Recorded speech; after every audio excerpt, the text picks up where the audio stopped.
इच्छा मृत्यु की मांग कर रहे हैं कि या तो वही दे दें। भीषण गर्मी और चिलचिलाती धूप में अन्नदाता कहे जाने वाला किसान अपने अधिकारों की लड़ाई लड़ने के लिए सड़कों पर उतरने के लिए मजबूर है।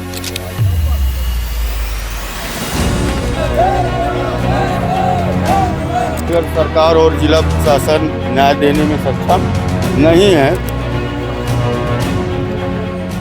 नमस्कार, मैं नीरज द्विवेदी और आप देख रहे हैं टीवी 27 न्यूज। भीषण गर्मी और चिलचिलाती धूप में जहां आम लोग घर से बाहर निकलने से पहले कई बार सोचते हैं, वहीं धरती के अन्नदाता कहे जाने वाला किसान अपने अधिकारों की लड़ाई लड़ने के लिए सड़कों पर उतरने के लिए मजबूर है। उनकी मांग बस इतनी है कि उन्हें उनकी खेतों में लगे टावरों का उचित मुआवजा दिया जाए। मध्य प्रदेश के सतना जिले में पावर ग्रिड कंपनी द्वारा किसानों की जमीन पर बिना मुआवजा दिए टावर लगाए जाने के विरोध में सैकड़ों किसानों ने हाल ही में लेटी परिक्रमा और पदयात्रा के माध्यम से विरोध प्रदर्शन किया।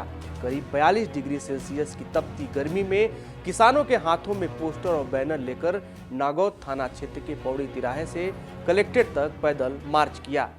ये पावर ग्रिड से मुआवजे के संबंध में इन लोगों की कुछ मांगे हैं। मांगे हम लोग को प्रस्तुत करने वाले हैं और इनकी मांगे देखने के उपरांत जो भी इनकी बातें हैं वो कलेक्टर साहब और जो भी पावर ग्रिड के प्रतिनिधि आएंगे उनके समक्ष रखी जाएगी इन किसानों के साहब के प्रतिनिधियों के द्वारा। ये मझगवां के कृषक बंधु थे और अभी अपनी मांगे लेकर आए हैं। अभी यहाँ पे हाल ही में करीब लगभग 50 के करीब संख्या हो सकती है, 30-40 में वो काउंट करना होगा जो भी है। इतनी संख्या में लोग आए हैं तो इनकी मांगों को हम लोग व्यवस्थित रूप से रख पा रहे हैं।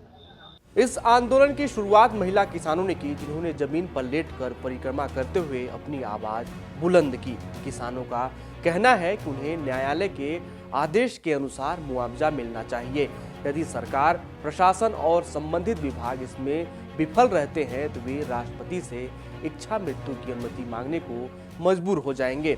इस आंदोलन का नेतृत्व अतरबेदिया गांव के आदिवासी किसान रामनाथ कोल कर रहे हैं। रामनाथ कोल और उनके साथी किसान इससे पहले भी 2 महीने तक पावर ग्रिड के टावर पर चढ़कर विरोध कर चुके हैं, जिसके बाद उन्हें शीघ्र मुआवजा देने का आश्वासन मिला था, लेकिन आज तक कोई भुगतान नहीं हुआ।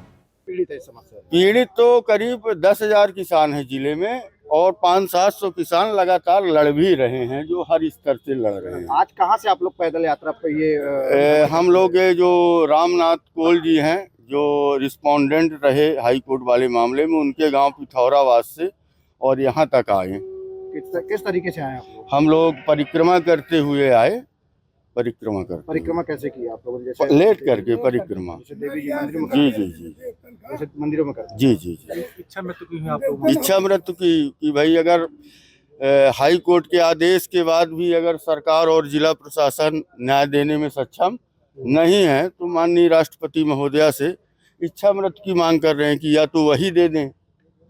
सवाल यह है कि सरकार किसानों के हितों को लेकर भले ही कई दावे करती हो, लेकिन जब जमीनी हकीकत सामने आती है तो सरकारी व्यवस्थाओं की पोल खुल जाती है। अब देखना यह होगा कि सिस्टम में बैठे जिम्मेदार लोग किसानों की इस समस्या को कितनी गंभीरता से लेते हैं। आज के लिए फिलहाल इतना ही।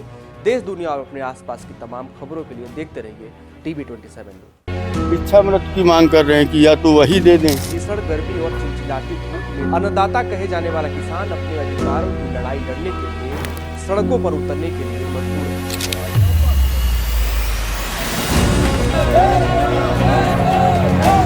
अगर सरकार और जिला प्रशासन न्याय देने में सक्षम नहीं है